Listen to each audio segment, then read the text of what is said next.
환영합니다. 지금 오늘 본문의 그 내용도 그런데 사실 복음이란 무엇인가, 복음의 그 본질 부분을 지금 로마서 3장, 4장을 통해서 지금 계속 보고 있습니다. 오늘 말씀을 통해서도 내가 믿고 있는 이 믿음이라고 하는 것, 복음이 무엇인가 하는 것에 대해서 다시 한번 더 깊게 또 이해하고 깨닫는 그러한 은혜가 있기를 바랍니다. 지난주에도 질문을 했고 그 전주에도 질문을 던졌지만 여러분 그 구약 시대 때 이스라엘 백성들이 어떻게 구원을 받았는가? 그들은 믿음으로 구원을 받았는가? 아니면 율법을 행함으로 구원을 받았는가? 무엇이었죠? 아멘. 믿음으로 우리가 구원을 받았습니다. 그러니까 예수님이 오시기 전에도 구약의 이스라엘 백성들도 믿음으로 구원을 받은 것입니다. 그래서 하나님께서 이제 아브라함에게 아브라함이 믿음으로 말미암아 의롭다 이렇게 되어진 것을 선언하셨고, 그가 믿음으로 말미암아 의롭게 되었다 하는 그러한 사실을 겉으로 드러내주기 위하여 하라고 명하신 것이 할례입니다. 그러니까 할례라고 하는 것은 할례를 통해서 우리가 언약 백성이 되는 것이 아니고, 또 할례를 통해서 우리가 구원을 받는 것도 아니고, 그 할례라고 하는 것의 그 본질적인 의미는 내가 믿음으로 말미암아 의롭게 되었습니다 라고 하는 그 신앙의 그 겉으로 드러나는 표가 할례다 하는 거예요. 그래서 하나님께서 아브라함에게 명령하시기를 너의 집에서 태어난 자든 아니면 돈을 주고 산 자든, 그러니까 종이 된 자들이겠죠. 그러한 사람들은 전부 다 할례를 받아야 된다. 즉 믿음으로 말미암아 의롭게 되어지는 그 삶을 살아야 된다, 그 얘기입니다. 그래서 아브라함에게 명령하시기를 너희 후손들 가운데 태어난 지 8일 만에 너희들은 할례를 행하라, 이 명령을 주시는 거예요. 그래서 이제 아브라함이 이스라엘의 그 시주잖아요. 그러니까 아브라함을 통해서 결국에는 한 민족, 이스라엘 민족이 형성이 되었고, 이스라엘 민족은 모든 그 남자들은 태어난 지 8일째 할례를 행하게 되어지는 것이죠. 그리고 그 의미는 믿음으로 말미암아 우리가 의롭게 되어진 것입니다. 이 고백이 할례라는 거예요. 그렇기 때문에 이스라엘 백성들은 어떻게 구원을 받았는가? 믿음으로 말미암아 그들이 의롭게 되었고, 의롭게 된 그들이 하나님 앞에 구원을 받았다라는 그런 의미입니다. 이제 그 내용을 계속해서 바울 사도가 우리에게 가르쳐 주고 있습니다. 그런데 다시 한번 믿음의 그 본질적인 그 내용을 생각을 해야 되는데, 그것이 뭐냐면은 우리가 지난주에도 봤지만 다시 한번 볼게요. 로마서 4장 3절 말씀에 보면 성경이 무엇을 말하느냐? 아브라함이 하나님을 믿음에 그것이 그에게 의로 여겨진 바 되었느니라. 창세기 15장에 있는 내용입니다. 그러니까 하나님께서 믿음의 조상 아브라함에게, 자식이 없는 아브라함에게 너에게, 너와 사라 사이에 후손을 줄 것이고, 그 후손을 통하여 하늘의 무별과 같은 그러한 후손들이 생겨질 것을 말씀해 주셨다는 거예요. 그러니까 아브라함이 이러한 약속을 믿었을 때 하나님께서 그것을 의로 여겨 주셨다는 겁니다. 그런데 우리가 주목해야 될 그 단어가 뭐냐 하면은 여겨진 바 되었느니라 라고 했을 때 여기다 라고 하는 이 단어입니다. 헬라어로 로기조마이라고 하는 단어인데, 물건을 샀을 때 계산하다 라는 그 단어예요. 여기다, 이 말이 물건을 샀을 때 계산하다 그 말이에요. 그러니까 그 의미를 들어서 오늘 그 구절을 표현하면 아브라함이 하나님을 믿음에 그것이 그에게 의로 계산되어졌느니라 이렇게 표현될 수 있어요. 그러니까 아브라함이 하나님을 믿으니까 하나님께서 그것을 의로 계산해 주셨다는 거예요. 근데 여러분 계산해 줬다라고 하면은 이 아브라함이 믿는 이 믿음 때문에 그 대가로 하나님께서는 의롭다 이렇게 해 주신 것처럼 느껴지잖아요. 그러니까 아브라함의 그 믿음이 은혜가 아니고 마치 하나의 그 공로처럼 여겨진다는 거예요. 그래서 바울 사도가 우리가 믿음으로 말미암아 의롭게 되어지는 것은 우리의 어떤 선한 행실이나 또 우리가 어떤 그 노력에 의해서 그 의롭게 되어진 것이 아니라 전적인 하나님의 은혜다 이 사실을 가르쳐 주기를 원한다는 것이죠. 여러분 우리가 믿음으로 의롭게 된 것은 전적인 하나님의 은혜인 줄 믿으시기 바랍니다. 그래서 바울 사도가 4절 말씀을 통해서 하는 얘기가 그 얘기예요. 일하는 자에게는 그 삭시 은혜로 여겨지지 아니하고 보수로 여겨지거니와. 즉 여러분들이 아무리 열심히 직장에서 열심히 일해 가지고 한 달 동안 일해서 월급을 받잖아요. 그 월급이 은혜가 아니고 여러분들의 일한 것에 대한 대가로 받는 거라는 거예요. 그러잖아요. 그것이 이치잖아요. 그래서 바울 사도가 지금 그 얘기를 하고 있는 겁니다. 일하는 사람이 받는 그 보수는 은혜가 아니라는 거예요. 정당한 대가다라고 얘기합니다. 그러면서 하는 얘기가 뭡니까? 일을 아니할지라도 경건하지 아니한 자를 의롭다 하시는 일을 믿는 자에게는 그의 믿음을 의로 계산하나니 이렇게 얘기하는 거예요. 그러니까 일하지 않는 사람에게 하나님께서는 보수를 주신 거예요. 일하지 않는 사람에게 하나님께서는 돈을 주시는 거예요. 이것은 내가 일한 대가가 아니잖아요. 그냥 일도 안 했는데 하나님께서 돈을 주셨어요. 그거는 은혜다는 거예요. 그러면서 하는 표현이 경건하지 아니한 자를 의롭다 하시는 일을 믿는 자에게는 그의 믿음이 의로 계산되어졌다라고 이렇게 표현하고 있는 거예요. 경건하지 않는 자, 이 경건하지 않는 자는 악한 자를 의미합니다. 그리고 바울 사도는 그 악한 자가 누군가 하는 사실에 대해서 대표적인 한 사람을 예로 드는데 그 사람이 다윗이라는 거예요. 사실 이 부분에 있어서 우리가 좀 충격적이죠. 왜냐하면 다윗은 위대한 믿음의 사람인데 우리와 비교할 수 없는 그러한 하나님의 사람이잖아요. 그런 사람이 실상 하나님 앞에서는 악한 자라는 거예요. 왜 그렇습니까? 다윗의 그 한 삶의 한 단면을 보면 그는 자기의 충직한 부하였던 우리아를 죽이는 살인자입니다. 그의 아내 바세바를 취하여 간음하였고 이 죄를 숨기기 위해서 우리아를 죽인 사람이 다윗이라는 거예요. 그러니까 다윗은 하나님 앞에 살인자요 간음자로 서 있을 수밖에 없는 것이죠. 그런데 그런 다윗을 하나님께서 의롭다 인정해 주시는 거예요. 왜 그렇습니까? 다윗이 하나님 앞에 섰을 때 내가 살인자요 간음자요 내가 온전히 하나님 앞에 설 수 없는 죄인이라는 사실을 깨닫고 하나님 앞에 울며 통곡하며 그의 죄를 다 토해냅니다. 회개하는 것이죠. 하나님께서는 그런 다윗을 기뻐 받으시는 것입니다. 다윗의 그 믿음을 보시고 하나님께서는 의롭다 인정해 주시는 거예요. 그러면 여러분 생각해 보세요. 그런 다윗을 의롭다고 하시는 하나님이 의로우신 분이십니까? 아니면 불의하신 분이십니까? 잘 생각해 보셔야 돼요. 왜냐하면 여러분 생각해 보세요. 다윗이 살인자요 간음자인데 그 죄에 대한 그 처벌을 다윗이 받은 것이 아니잖아요. 다윗이 그 처벌을 받지도 않고 다윗을 용서해 주시고 다윗을 의롭다고 하신 그 하나님이 과연 의로우신 분이신가? 이런 의문이 우리에게 들잖아요. 왜냐하면 다윗이 범죄하면 그 죄에 걸맞는 처벌을 받아야만이 하나님께서는 의로우신 분이시다.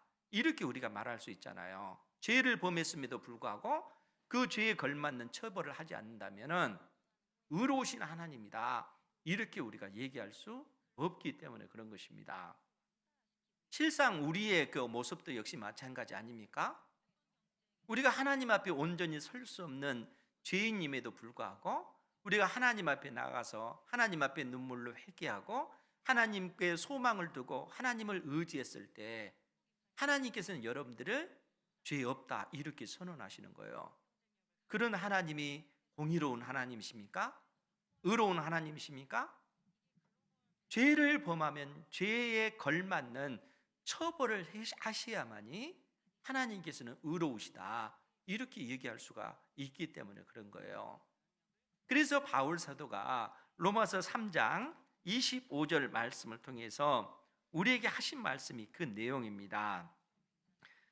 로마서 3장 25절, 이 예수를 하나님이 그의 피로 믿음으로 말미암은 화목제물로 세우셨으니, 여기서 이제 화목제물이라고 하는 이 단어가 이 속죄소를 가리키는 단어입니다. 그러니까 이 예수를 하나님이 그의 피로, 예수님의 그 피로 속죄소 위에 뿌려지는 그 예수님의 그 피로 삼으셨다는 거예요. 여러분, 속죄소라고 하는 것은 구약 시대 때 이스라엘 백성들이 범죄했을 때 온 이스라엘 백성들의 그 죄를 대제사장이 단 한 번, 1년에 단 한 번 그 죄 문제를 가지고 해결하기 위해서 지성소에 들어가서 법궤 위에 있는 그 속죄소에 그 짐승의 피를 뿌리게 됩니다. 하나님께서 그 짐승의 피를 받으시고 이스라엘 백성들의 죄를 용서해 주시는 거예요. 그런데 그 속죄소 위에 예수님의 그 피가 뿌려졌다는 거예요. 하나님께서 그 예수님의 그 십자가의 그 피를 보시고 우리의 그 모든 죄를 용서해 주셨다는 거예요. 즉 무슨 얘기냐면은 지금 25절 말씀이 뭐라고 표현했냐면은 이 예수를 하나님이 그의 피로서 믿음으로 말미암는 화목제물로 세우셨으니, 이는 그 이유는 하나님께서 길이 참으시는 중에 전에 지은 죄를 간과하심으로. 즉 이 표현이 뭐라고 했습니까? 간과하다라고 하는 것은 예수님께서 하나님께서 그 죄를 보시면서도 심판하지 않고 지나치셨다는 거예요. 이 땅에 예수님께서 오시기 전까지 이스라엘 백성들이 범죄했음에도 불구하고 그 죄에 대한 그 처벌을 하나님께서 하지 아니하시고 그냥 보시고 지나치셨다는 거예요. 단지 그 이스라엘 백성들이 범죄했을 때 눈물로 회개하고 짐승의 피를 뿌렸을 때 그것을 보시면서도 하나님께서 그들을 향해서 진노하지 아니하시고 그 죄를 보시고 그냥 지나치셨다는 거예요. 그냥 짐승의 그 피를 보시고 하나님께서는 용서해 주셨다는 거예요. 그러면 그 짐승의 피가 의미하는 것이 무엇일까? 라고 했을 때 오늘 바울 사도는 뭐라고 얘기를 하냐면은, 이는 하나님이 길이 참으시는 중에 전에 지은 죄를 보고도 그냥 지나가심으로 자기의 의로우심을 나타내려 하심이니, 자기의 의로우심을 나타낸다는 이 표현이 뭡니까? 예수님의 십자가의 그 피가 속죄소 위에 뿌려졌기 때문에 하나님께서 자기의 의로우심을 나타내셨다는 거예요. 즉 무슨 얘기냐면은, 그처럼 살인자요 간음자였던 다윗을 하나님께서 직접 그를 심판하지 아니하고 그 죄에 걸맞는 처벌을 하지 않으시고 그를 용서해 주신 거예요. 그런데 그 용서의 그 근거가 뭐냐면은 이 땅에 오실 예수님의 십자가의 그 피라는 거예요. 다윗이 받아야 될 그 형벌을 예수님께서 대신 십자가에서 받으신 것입니다. 그러니까 하나님께서 다윗의 죄를 물으시지 않은 것이 아니라 다윗의 죄를 물으셨는데 다윗을 대신하여 예수님에게 하나님께서는 그 죄를 물으시는 거예요. 예수님께서 십자가에 못 박혀 죽으신 것은 그래서 하나님께서 저주하신 거예요. 하나님께서 예수님을 저주하셔서 십자가에 못 박혀 죽으신 것입니다. 십자가에 못 박혀 죽으신 그 죽음이 다윗을 대신한 그 죽음이었다는 거예요. 그런데 예수님의 그 죽음은 단순히 다윗만의 그 죄입니까? 우리의 죄도 거기에 다 포함되어 있다는 거예요. 우리의 그 허물과 우리의 그 모든 죄, 그 죄 때문에 실상 우리가 하나님의 진노의 심판을 받아야 되는데, 나를 대신하여 예수님께서 대신 십자가에서 그 형벌을 다 받으셨다는 거예요. 그러니까 우리가 그러한 사실을 믿으면 예수님께서 나의 죄 때문에 십자가에 못 박혀 죽으신 하나님의 아들이시다 하는 사실을 믿는 자에게 하나님께서는 의롭다 그렇게 선언해 주시고, 하나님 자신도 의로우심을 드러내셨다는 거예요. 그래서 로마서 3장 26절 말씀에 뭐라고 얘기하냐면, 곧 이때에, 즉 예수님께서 십자가에 못 박혀 죽으시는 그때에 자기의 의로우심을 나타내사 자기도 의로우시며 하나님 자신도 의로우신 하나님이시다, 공의로우신 하나님이시다 하는 사실을 드러내시고, 또한 예수 믿는 자를 의롭다 하려 하심이라 이렇게 선언하고 있다는 거예요. 예수님께서 우리 죄 때문에 십자가에 못 박혀 죽으신 그 죽음 때문에 우리가 의롭게 되어진 것이죠.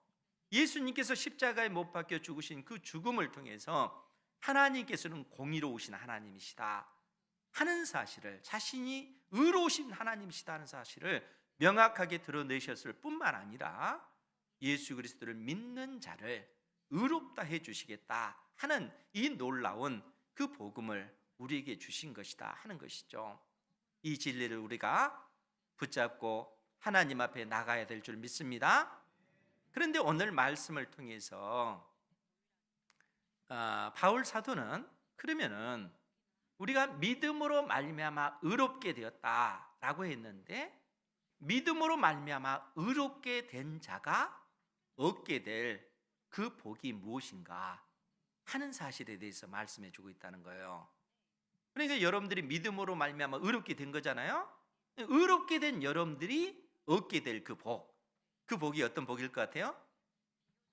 그 복에 관해서 오늘 바울 사도가 우리에게 말씀해 주고 있습니다. 우리 13절 말씀 같이 한번 볼까요? 시작.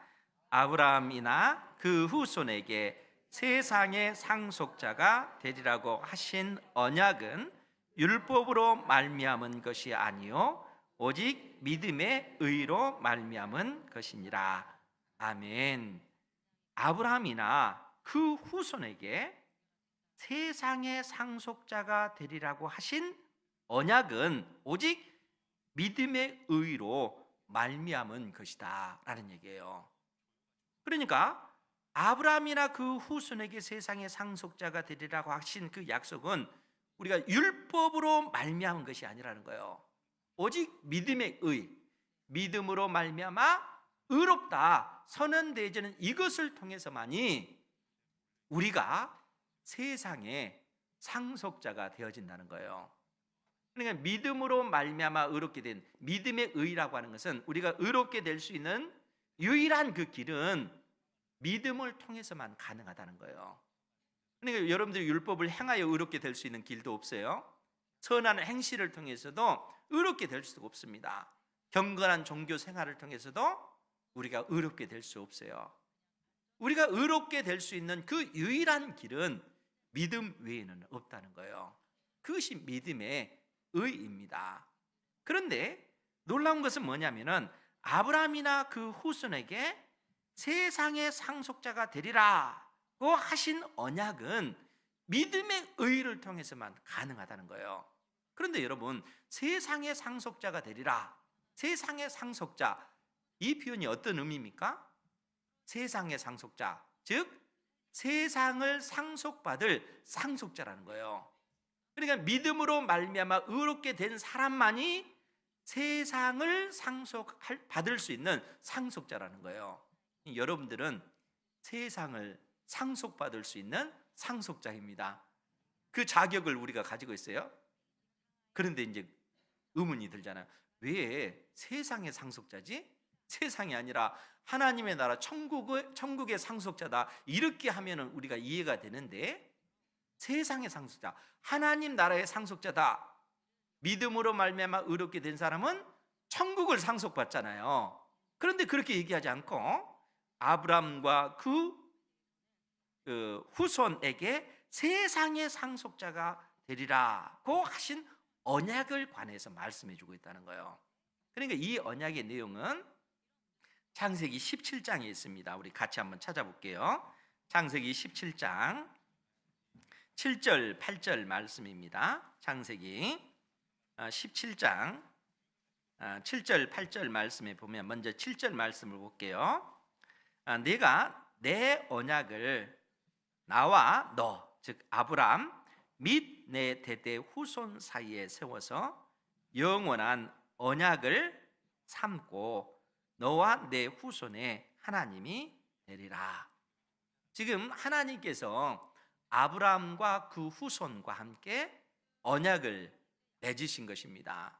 근데 그 언약의 내용이 뭐냐면은 하나님께서 아브라함을 통해서 아브라함과 사라 사이에 후손을 주실 것이고 그 후손을 통해서 하늘의 무별과 같은 그러한 후손들이 생겨날 것을 말씀해 주고 있습니다. 그래서 아브라함이라고 하는 이름을 아브라함, 열국의 아버지, 여러 민족의 아버지 되게 해주겠다. 하나님께서 이 약속을 주시는 거예요. 그리고 하나님께서 어떤 말씀을 해주시냐면 너와 내 이후에 태어날 그 후손들과 나 사이에 언약을 맺자, 그렇게 얘기하는 거예요. 그러니까 하나님께서 아브라함과 그 후손과 함께 언약을 맺었는데 그 언약의 내용이 뭐냐면은 8절 말씀이에요.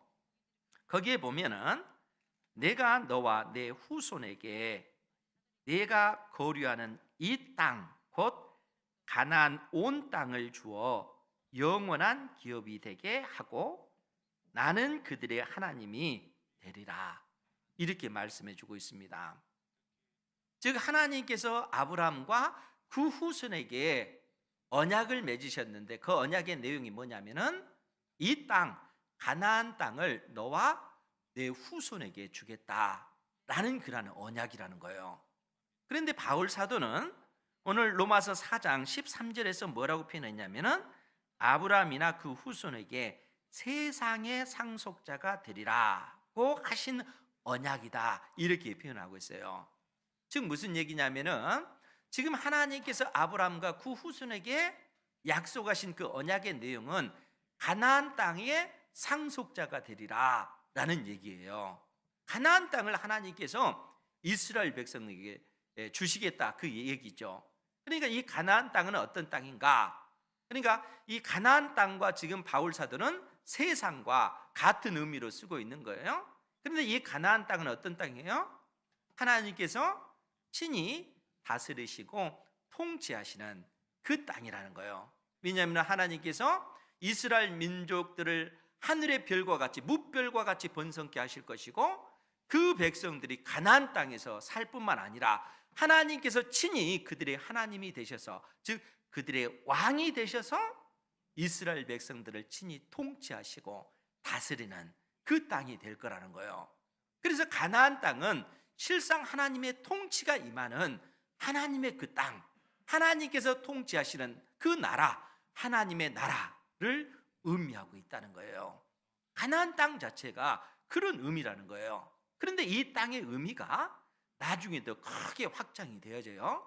어떻게 확장되어지는가 하면 스가랴서 9장 10절 말씀에 보면 하나님께서 스가랴 선지자를 통해서 이 땅에 예수 그리스도를 보내실 것을 약속해 주십니다. 그리고 나서 예수 그리스도를 통해서 어떤 일들이 나타나게 될 것인가, 스가랴서 9장 9절 10절 말씀에 보면 9장 10절 말씀에 보면 내가 에브라임의 병거와 예루살렘의 말을 끊겠고 전쟁하는 활도 끊으리니, 즉 이 표현이 뭐냐면은 에브라임은 북이스라엘을 의미해요. 그리고 예루살렘은 남유다를 상징하고 있습니다. 그러니까 이스라엘 나라 자체에 이제는 더 이상 전쟁이 없을 것이다. 하나님께서 그 전쟁을 끊어버리실 것이고 그 땅에 하나님의 그 평화, 하나님의 그 은혜가 부어지는 땅이 될 거다. 왜냐하면은 이제 하나님께서 친히 통치하시고 다스리는 그 나라가 되어질 것이기 때문에. 예수님께서 이 땅에 오셔서 그러한 나라로 만드실 것이기 때문에 그렇다는 거예요. 그런데 뭐라고 또 표현을 하고 있냐면은, 그가, 즉 이 땅에 오실 예수님께서 이방 사람에게 화평을 전할 것이요 그의 통치는 바다에서 바다까지 이르고 유브라데 강에서 땅끝까지 이르리라. 하나님의 그 통치가 이제는 예루살렘이라고 하는 그 땅이 아니라, 하나님의 그 은혜의 그 복음이 이방인들에게 증거될 뿐만 아니라, 하나님의 그 다스림과 통치가 바다에서 바다까지, 유브라데 강에서 땅끝까지. 그 말은 무슨 얘기겠어요? 온 세상에 하나님의 그 통치와 하나님의 그 다스림이 그처럼 나타나게 될 것이다 라고 그렇게 말씀해 주고 있습니다. 그러니까 하나님의 그 나라가 힘있고 능력있게 온 세상에 증거되어지게 될 것이고, 전능하신 하나님의 그 통치가 바다에서 바다 끝까지, 유브라데 강에서 땅 끝까지 온 세상에 하나님의 통치와 다스림이 나타나게 될 거라는 거예요. 그러니까 믿음으로 말미암아 의롭게 된 자들이 상속받을 그 세상이라고 하는 것은 온 세상을 의미하는 거예요. 그런데 여기서 그치지 않습니다. 이 세상이라고 하는 말의 의미를 우리가 더 깊게 생각을 해야 돼요. 그러기 위해서 우리가 히브리서 1장 1절 이하의 그 말씀을 보도록 하겠습니다. 히브리서 신약 성경에 있는 내용이에요. 제가 읽어드릴게요. 히브리서 1장 1절 이하에 보면, 옛적의 선지자들을 통하여 여러 부분과 여러 모양으로 우리 조상들에게 말씀하신 하나님이, 즉 예수님이 이 땅에 오시기 전에 하나님께서는 다양한 선지자들을 통해서 다양한 방식으로 우리에게 계시의 말씀을 알려주셨다는 거예요. 그리고 그 시대가 끝나고 나서 마지막 때에 아들을 통하여 우리에게 말씀하셨으니 이 아들을 만유의 상속자로 세우시고, 예수님을 만유의 상속자, 만유라고 하는 것이 무슨 뜻이에요? 하늘과 땅, 그 안에 있는 모든 만물을 의미합니다. 그러니까 예수님이 바로 만유의 상속자가 되셨다는 거예요. 뿐만 아니라 그 예수님은, 그 예수님으로 말미암아 모든 세계가 지어졌다라고 그렇게 말씀하고 있습니다. 그러니까 예수님을 통해서, 예수님은 온 세상의 상속자일 뿐만 아니라 예수님을 통해서 온 세상이 창조되었다 하는 얘기죠. 그러면서 3절에 뭐라고 얘기하냐면은, 이 예수님은 하나님의 영광의 광채시요 그 본체의 형상이시라. 그의 능력의 말씀으로 만물을 붙드시며 죄를 정결하게 하는 일을 하시고, 높은 곳에 계신 지극히 크신 이의 우편에 앉으셨느니라. 즉 예수님께서 이 땅에 오셔서 십자가에 못 박혀 죽으시고 죽음의 권세를 깨뜨리시고 부활하심으로써 우리 인생이 안고 있는 모든 죄 문제를 깨끗이 해결해 주셨을 뿐만 아니라, 우리 사람의 죄뿐만 아니라 온 우주의 그 모든 죄악을 제거하시고 온 세상을 새롭게 창조하셨다는 거예요. 예수님께서 그 세상의 상속자다라는 그 표현은, 예수님께서 온 세상을 새롭게 창조하셨고 그 온 세상의 상속자가 바로 우리 주님이시다 하는 사실을 말씀해 주고 있다는 거예요. 그래서 세상이라고 하는 것은 단순히 세상의 상속자가 아니라, 이 세상은 지금 우리가 죄악 가운데 있는 이 세상이 아니라 올 세상, 장차 올 그 세상을 얘기하는 거예요. 이 땅에 우리 주님께서 재림하셔서 이 세상을 심판하시고 완성하실 그 세상, 하나님의 나라를 의미한다는 거예요.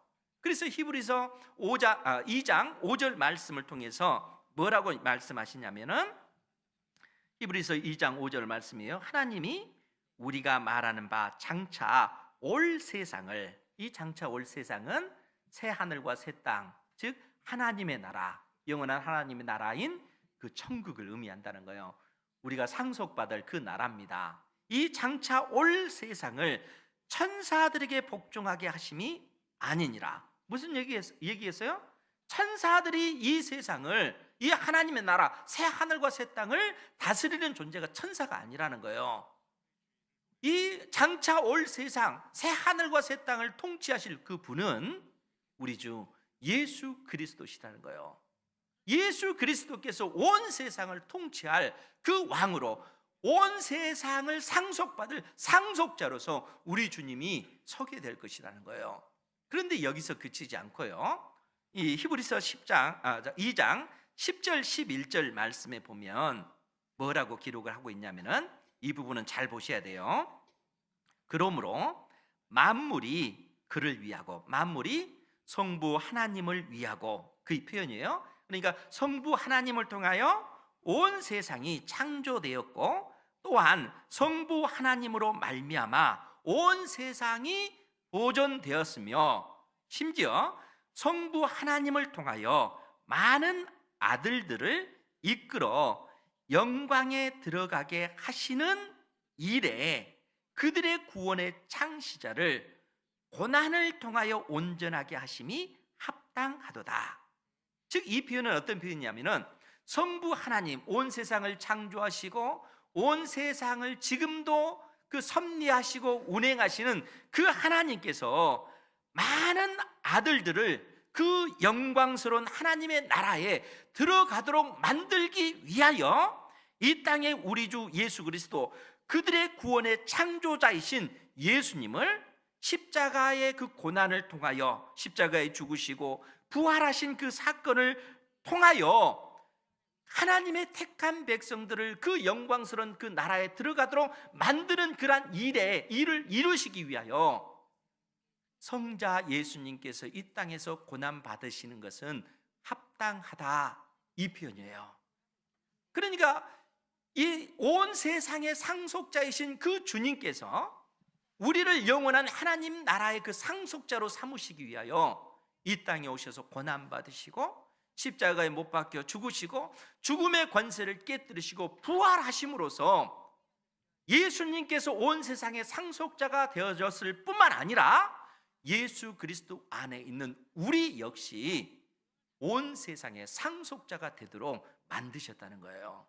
그래서 11절 말씀에 뭐라고 얘기를 하냐면은, 거룩하게 하시는 이, 즉 우리를 거룩하게 만드시는 예수님과 거룩하게 함을 입은 우리들이 다 한 근원 하나님에게서 난지라. 그러므로 하나님 안에서 예수님도, 하나님 안에서 우리도 그 한 근원에서 났기 때문에 우리가 예수 그리스도 안에서 형제라 부르시기를 부끄러워하지 아니하시고, 예수님께서 우리를 형제라 이렇게 부르신 거예요.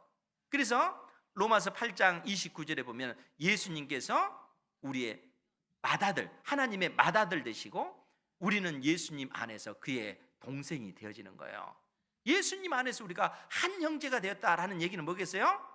예수님께서 온 세상의 상속자인데 우리도 예수 그리스도 안에서 온 세상의 상속자가 되어졌다 하는 사실을 선언하고 있다는 거예요. 그래서 우리가 로마서 4장 13절 말씀으로 다시 돌아가서, 아브라함이나 그 후손에게 세상의 상속자가 되리라고 하신 언약은 오직 믿음의 의로 말미암은 것이니라, 이렇게 선언하고 있는 거예요. 그래서 세상의 상속자라고 하는 것은 썩어질 이 세상을 의미하는 것이 아니라 장차 올 세상, 영원한 하나님의 나라, 새 하늘과 새 땅, 그 하나님의 나라의 상속자로 하나님께서 아브라함과 그 후손들이 그 세상의 상속자가 되리라 하는 그 약속을 주셨다는 거예요. 그리고 이 세상에 하나님의 나라를 상속받을 상속자의 그 자격은 오직 믿음으로 말미암아 의롭게 된 사람들만이 하나님의 나라를 상속받을 수 있다는 거예요. 여러분, 얼마나 놀라운 그 복입니까? 믿음으로 말미암아 의롭게 된 자가 얻게 되는 그 복, 그 복은 영원한 하나님의 나라, 천국을 우리가 상속받게 되어지는 거예요. 엄청나게 놀랍지 않습니까? 이러한 일이 이 땅에 우리 주님께서 재림하실 때 이 일들이 일어나게 되는 거예요. 새 하늘과 새 땅을 하나님께서 준비하시고 우리로 하여금 그 나라를 상속받는 자로 우리를 세우시는 것입니다. 이 은혜 가운데 살아가는 여러분들 되시기 바랍니다. 그렇기 때문에 바울 사도가 14절 이하에서 만일 율법에 속한 자들이 상속자이면 믿음은 헛것이 되고 약속은 파기되었느니라. 율법은 진노를 이루게 하나니 율법이 없는 곳에는 범법도 없느니라. 그러면서 16절에 그러므로 상속자가 되는 그것이 은혜에 속하기 위하여 믿음으로 되나니 이는 그 약속을 그 모든 후손에게 굳게 하려 하심이라. 즉 믿음으로 말미암아 의롭게 되어지는 이 복은, 즉 믿음의 조상 아브라함이 믿음으로 말미암아 의롭게 됐다 하는 이 복은 결국 그 이후에 있는 모든 사람들, 율법을 가지고 있는 사람이든 그렇지 못한 사람이든, 할례를 행한 사람이든 그렇지 못한 사람이든, 오직 우리가 의롭게 될 수 있는 그 유일한 길은 아브라함의 믿음의 발자취를 따르는 사람들이라는 거예요. 아브라함의 믿음으로 말미암아 의롭게 되는 이 그 신앙을 가지고 있는 사람만이 영원한 하나님 나라의 상속자가 되어진다라고 이렇게 선언하고 있는 거예요.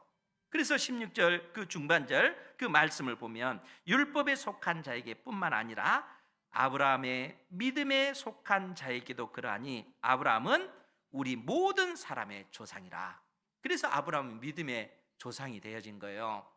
율법을 가지고 있는 사람이든 그렇지 못한 사람이든, 할례를 행한 사람이든 그렇지 못한 사람이든, 유대인이 되었든 이방인이 되었든, 이 땅에서 많은 어떤 학문이 있는 사람이든 그렇지 못한 사람이든 상관없어요. 누구든지 오직 믿음으로 말미암아 의롭게 된 사람은 아브라함이 우리의 믿음의 조상이 되어지는 거예요. 아브라함의 그 믿음을 쫓아서 우리 역시 의롭게 되어졌기 때문에 그런 것입니다. 그래서 성경이 뭐라고 얘기합니까? 17절 말씀에 보면 기록된 바 내가 너를 많은 민족의 조상으로 세웠다 하시는 이 약속이 온전히 성취되어졌다는 거예요. 그러니까 아브라함을 아브라함 이렇게 얘기했잖아요. 여러 민족의 아버지다, 열국의 아버지다, 이렇게 선언된 그 약속이 어떻게 성취되어지는 거예요? 아브라함이 가졌던 그 믿음으로 말미암아 의롭게 되어지는 이 복을 가지고 있는 사람, 그 사람이 유대인이 되었던 이방인이 되었던 상관치 않는다는 거예요. 이 땅에서 많은 돈을 가지고 있든 그렇지 못하든 그것과 상관없다는 거예요. 오직 믿음으로 말미암아 의롭게 된 사람들만이 아브라함이 우리의 믿음의 조상이 되어지는 거예요. 그리고 믿음으로 말미암아 의롭게 된 사람들이 누리는 그 복은 영원한 하나님의 나라 천국을 상속받게 되어진다는 겁니다. 이 놀라운 은혜를 하나님께서 우리에게 주셨다는 거예요. 그러니까 우리가 이 땅에서 어떻게 살아야 되겠어요? 믿음으로 우리의 그 인생을 경영해 나가야 되겠죠. 우리가 이 세상 속에 있지만 장차 올 세상, 영원한 하나님의 그 나라를 믿음의 눈으로 바라보면서 우리가 이 세상 속에 있지만 세상에 속하지 않는 삶, 이 세상과 구별된 삶을 살아야 되는 것이죠. 이 세상의 시대 정신을 쫓아서 육신의 즐거움을 쫓아서 따라가는 그러한 삶이 아니라 어떻게 하면 하나님을 기쁘시게 해드릴까? 하나님의 말씀을 배우고 그 말씀을 통해서 하나님의 뜻을 알고 그 뜻을 내가 이루기 위해서 내가 자원하여 기쁨으로 하나님, 내가 하나님의 이 뜻을 이루기를 원합니다. 내 인생을 써주십시오. 이렇게 적극적으로 우리의 삶을 하나님 앞에 드리며 나아갈 때 하나님께서는 그러한 우리 인생을 통해서 영광 받으시는 것입니다. 이러한 삶을 살아가시기 바랍니다. 하나님 앞에 이러한 은혜를 입었다면, 또 이 진리를 가지고 있다면 그 진리 안에서 하나님을 기쁘시게 해드리는 삶을 살 때 하나님께서는 그러한 삶을 통해서 영광 받으시는 것입니다. 이러한 삶을 사는 우리 은행교회 모든 성도 되기를 주님의 이름으로 축복합니다. 기도하겠습니다. 거룩하신 아버지 하나님, 감사합니다. 우리를 영원한 하나님의 나라 천국을 상속받는 상속자로 세워주셔서 감사드립니다. 이 소망을 가지고 저희들 이 땅에서